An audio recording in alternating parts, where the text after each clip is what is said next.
કાપડ પેસેન્જર શાળામાં અને ધોરણ 8માં અભ્યાસ કરું છું।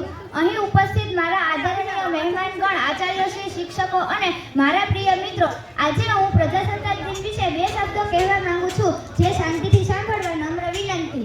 आन देश की शान, देश के हम संतान हैं। आन देश की शान, देश के हम संतान हैं। 3 रंगों से रंगा तिरंगा अपनी ये पहचान है।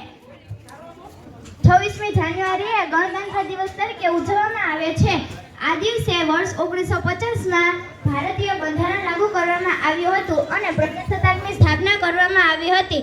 આપણા સ્વતંત્ર સંગ્રામમાં 26મી જાન્યુઆરીનું પોતાનું જ એક વિશેષ મહત્વ છે। શહેરીઓમાં ધ્વજવંદન કાર્યક્રમ યોજવામાં આવે છે। બંધારણ આપણને યાદ અપાવે છે કે આપણે બધા સમાન છીએ, આપણે બધા એક દેશના નાગરિક છીએ, આપણે બધાએ મળીને આપણે જે આવનારી પેઢીઓનું ભવિષ્ય ઘડવાનું છે। ભિન્ન છે ભાષા ધર્મ ને જાત, ભિન્ન છે ભાષા ધર્મ ને જાત, પ્રાંત વેશ અને પહેરવેશ, પણ આપણા સૌનું ગૌરવ એક, આપણો રાષ્ટ્રધ્વજ તિરંગો શ્રેષ્ઠ।